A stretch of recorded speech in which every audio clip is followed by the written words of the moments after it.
الحمد لله رب العالمين والصلاة والسلام على سيد الأنبياء والمرسلين وعلى آله وأصحابه وذرياته أجمعين.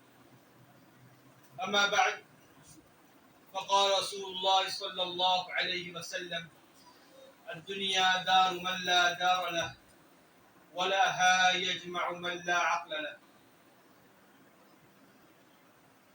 صدق اللہ العظیم. اس حدیث مبارکہ میں جناب رسول اللہ صلی اللہ علیہ وسلم نے امت کو زندگی گزارنے کی تعلیم سکھائی کہ ایک امتی اپنی زندگی کس طرح گزارے، کن امور کو اپنی زندگی میں محبوب نظر رکھے اور کن امور سے اپنے آپ کو دور رکھے اور اجتناب کرے. عمل کے لیے علم کا ہونا ضروری ہے. علم نہیں ہوگا تو عمل کیسے کرے؟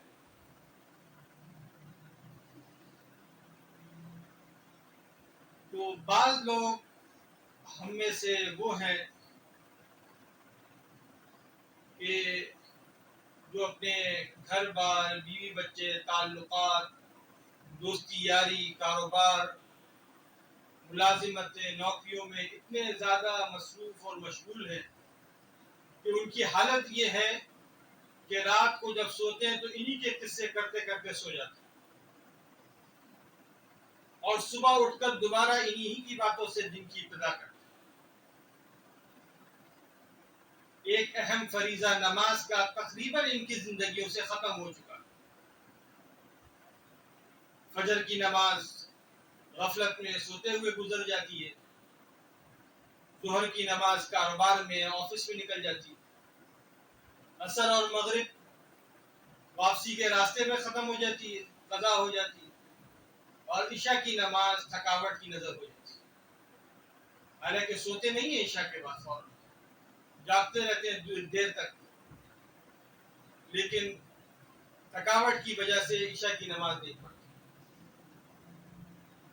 بس دن میں ایک نماز ہفتے میں ایک نماز جمعے کی پڑھ لیتے ہیں اور اسی کو اپنے لیے کافی اور وافی سمجھتے ہیں. اور دوسرے وہ لوگ ہیں جنہیں اللہ رب العزت نے وقت کی فراوانی عطا فرمائی ہے، اپنی نوکریوں سے، اپنے کاروبار سے اب فراغت مل گئی ہے، بچے بڑے ہو گئے، کمانے لگ گئے، ذمہ داریاں سنبھال لی ہیں. اب نہ انہیں کما کر خود کھانا ہے نہ بچوں کو کھلانا ہے، بلکہ بچے ہی کما رہے ہیں، خود بھی کھا رہے ہیں اور انہیں بھی کھلا رہے ہیں. ہزاروں لوگ ایسے ہیں جنہیں اس قسم کی بے فکری میسر ہے اور اس قسم کی نعمت میسر ہے، مگر دیکھا یہ گیا ہے کہ یہ لوگ دنیاوی کام میں، دنیاوی امور میں، دنیاوی قصوں میں زیادہ ٹانگ اڑاتے ہیں.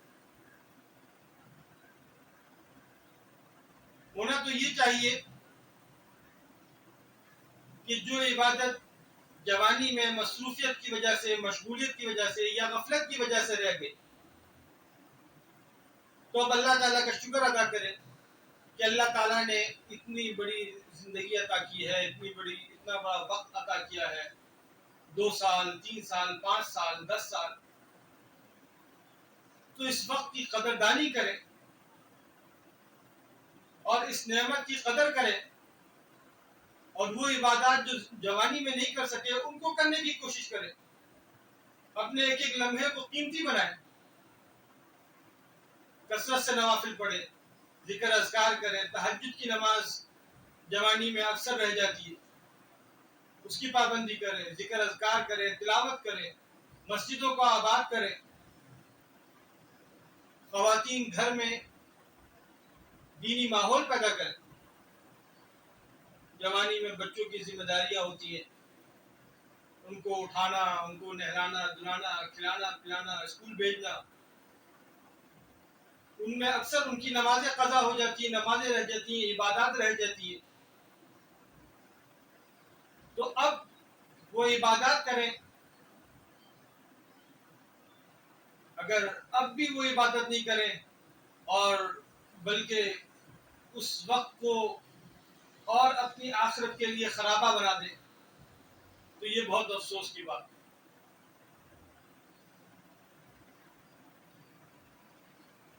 تو جناب رسول اللہ صلی اللہ علیہ وسلم نے ارشاد فرمایا الدنیا دار من لا دار. دنیا گھر ہے اس شخص کا کہ جس کا گھر نہ، یعنی اپنے گھر کو گھر نہ سمجھے. گھر دراصل وہ جگہ ہے کہ جس سے انسان کو بڑی محبت اور الفت ہوتی. جب ایک نوجوان اپنی عملی زندگی میں آتا ہے تو سب سے پہلا اس کا ٹارگٹ یہی ہوتا ہے کہ میں اپنا گھر بنا لوں، اس لیے کہ گھر بڑی راحت اور سکون کی جگہ ہوتی. جب باہر جی گھبرایا گھر آ گئے، جب جی چاہا سو گئے، جب جی چاہا اٹھ گئے، جو جی چاہا کھا لیا. کسی کی زور زبردستی نہیں، کسی کا دباؤ نہیں.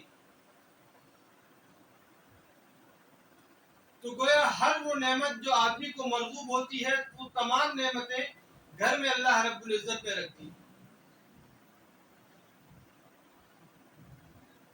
تو جناب رسول اللہ صلی اللہ علیہ وسلم کے یہ ارشاد بڑا بلیغ ارشاد ہے کہ تم اپنے گھر کو گھر مت سمجھو. مطلب یہ ہے کہ تمام وہ چیزیں کہ جن کا تعلق قلب سے بہت زیادہ ہوتا ہے ان کو اپنا مت سمجھو. ہے تو وہ ابھی تمہارے قبضے میں ہی، لیکن وہ تمہارے قبضے میں وقتی طور پر، اس لیے کہ انسان کی اصطلاح میں گھر وہ جگہ ہوتی ہے کہ جہاں سے اس کو نکالا نہ جائے. مثلا ایک شخص کراچی سے حیدرآباد جاتا ہے اور ہوٹل میں ایک کمرہ بک کراتا ہے اور 2 دن کا کرایہ دیتا ہے. جب 2 دن پورے ہو جاتے ہیں تو ہوٹل کا مالک اس کے پاس آئے گا اور کہے گا کہ میاں تیسرے دن کا کرایہ دو یا ہوٹل کا کمرہ خالی کرو.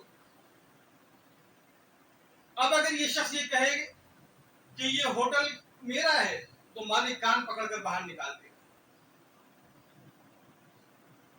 اسی طرح مال وہ اپنا ہے جس میں دوسرے کی امانت نہ ہو، جو دوسرے کا نہ ہو، دوسرے کا قرض نہ ہو، وہ مال اپنا ہے. اسی طرح ہر وہ چیز اپنی ہے جو کوئی دوسرا لے نہ سکے.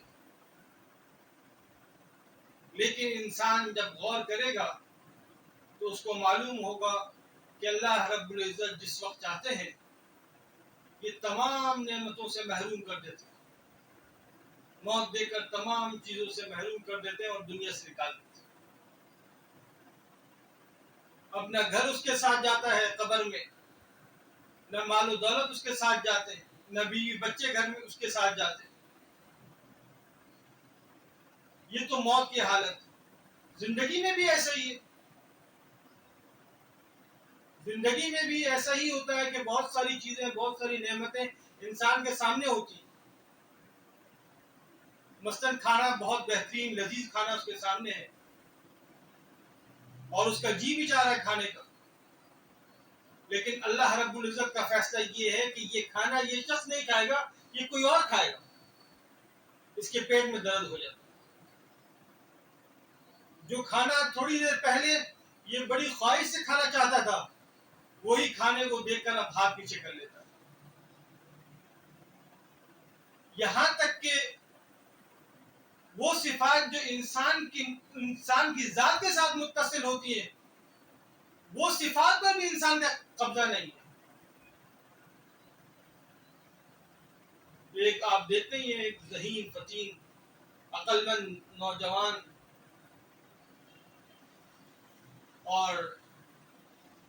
اچھا صحت مند انسان اچانک حادثہ ہو جاتا ہے، ہاتھ ہے پیرالائز ہو گیا، سر پہ ایسی چوٹ لگ گئی کہ دماغ ختم ہو گیا، اب بچوں کی طرح حرکتیں کر رہا ہے، اور لوگ اس کی اس حرکتوں پر ہنس رہے ہیں۔ کل تک وہی شخص بڑا ذہین اور فطین کہلاتا تھا، آج اس کی حرکتوں پر لوگ ہنس رہے ہیں۔ اسی طرح اہل بصیرت بھی اس شخص پر ہنستے ہیں کہ جو اپنی زندگی کو آخرت کے بجائے دنیا میں اپنی زندگی گوا دیتا ہے، دنیا کے حصول کے لیے اپنی زندگی گوا دیتا ہے، کہ دیکھو یہ کیسا نادان انسان ہے کہ اللہ رب العزت نے کتنی مختصر اور قیمتی زندگی عطا کی ہے، اور یہ اپنی زندگی ان امور میں گزار دے رہا ہے، ان اعمال میں گزار دے رہا ہے جن میں سے ایک چیز بھی اپنے ساتھ قبر میں لے کر نہیں جا سکتا، سب چیزیں یہیں چھوڑ کے جائے گا۔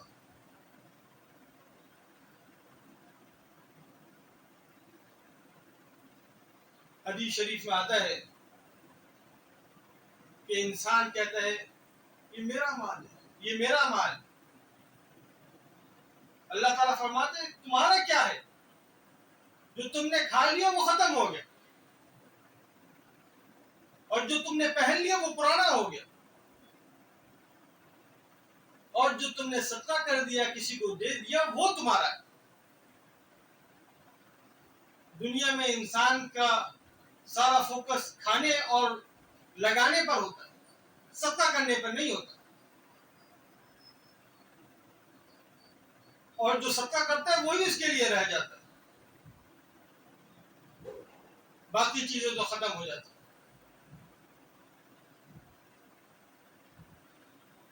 اس لیے جناب رسول اللہ صلی اللہ علیہ وسلم نے ارشاد فرمایا وَلَهَا يَجْمَعُ مَن لَا عَقْلَ لَهُ، جو اس مال کو جمع کرے گا وہ بڑا نادان ہے، ایک نادان آدمی ہے جو اس مال کو جمع کرے۔ اس حدیث کی ذیل میں حکیم الامت مولانا اشرف علی تھانوی رحمۃ اللہ علیہ فرماتے ہیں کہ انسان کی مثال مزدور کی جیسی ہے، کہ جس طرح مزدور سامان ایک جگہ سے دوسری جگہ لے کر جاتا ہے اور وہ سامان مزدور کے قبضے میں ہوتا ہے، اب اگر مزدور یہ کہے کہ سامان میرا ہے، میرے قبضے کے اندر، میرے ہاتھ میں سامان، تو مالک سامان بھی اس سے لے لے گا اور آئندہ کے لیے تنبیہ بھی کر دے کہ میرے سامان کو اپنا مت سمجھو۔ اسی طرح انسان کے پاس جو چیزیں ہیں، جو گھر بار ہے، بیوی بچے ہیں، جو کاروبار ہے، جو تعلقات ہیں، یہ سب انسان ایک کھینچ کے لے کر جا رہا ہے، اور جس جگہ منزل اس کی پوری ہو جاتی ہے، جس وقت یہ منزل پر آ جاتا ہے تو ان تمام چیزوں سے اس کو الگ کر دیا جاتا ہے، نہ قبر میں اس کے بیوی بچے جاتے ہیں، نہ گھر بار جاتا ہے، نہ مال جاتا ہے، کوئی چیز کے ساتھ قبر میں نہیں جاتی، صرف اس کے اعمال جاتے ہیں، اب چاہے اعمال صالحہ ہوں یا اعمال سیئہ ہوں، وہ اس کے ساتھ قبر میں جائیں گے۔ انسان تھوڑی تھوڑی چیزوں کے لیے دوسروں سے لڑتا ہے، تھوڑے پیسوں کے لیے بہن بھائیوں سے لڑ لیتا ہے، جن بھائیوں سے، جن بہنوں سے بہت زیادہ محبت الفت تھی، آج پیسے کے خاطر ان سے لڑائی ہو، جبکہ یہ پیسہ یہیں رہ جائے گا اور یہ خود چلے جائے گا شخص، اور غور کرے گا تو معلوم ہوگا کہ یہ شخص اپنی اولاد کے لیے ایک رول ماڈل ہے، یہ اپنی اولاد کو بھی وہی چیز سکھا رہا ہے۔ اب اگر ایک والد نماز نہیں پڑھتا تو اس کی اولاد بھی نماز نہیں پڑھے گی، والد بےایمانی کرتا ہے تو اولاد بھی بےایمانی کرے گی، اس لیے کہ وہ دیکھ رہے ہیں کہ رات دن ہمارے ابا بےایمانی کر رہے ہیں، نمازیں نہیں پڑھ رہے، دھوکہ دے رہے ہیں لوگوں کو، تو وہ بھی یہی کام کریں گے، اور یہ سب دنیا کے خاطر۔ اب اگر وہ دیکھتے ہیں کہ ہمارے والد صاحب نمازیں پڑھتے ہیں، ایمانداری سے کام کرتے تو خود بخود اولاد بھی ایمانداری پر آ جاتی. اللہ رب العزت ہمیں دین کی سمجھ عطا فرمائے. یہ اولاد، یہ گھر بار، یہ مال و دولت سب بہت بڑی نعمتیں ہیں، لیکن یہ اس وقت نعمت ہے کہ جس وقت تک یہ اللہ سے دور نہ کرے. جب یہ نعمتیں اللہ سے دور کرنے لگ جائے تو پھر یہ نعمتیں نہیں رہتی. اگر انسان اولاد کے خاطر نمازیں چھوڑتا ہے، اولاد کے خاطر بے ایمانی کرتا ہے، تو کہاں کی نعمت؟ ہاں، اولاد کو سکھائے، ایمانداری سکھائے، تو یہ اولاد بہت بڑی نعمت ہے. یہ گھر بار بہت بڑی نعمت ہے. اللہ تعالیٰ ہمیں ان باتوں پر عمل کرنے کی توفیق عطا فرمائے، ان باتوں کو سمجھنے کی توفیق عطا فرمائے. وآخر دعوانا الحمدللہ.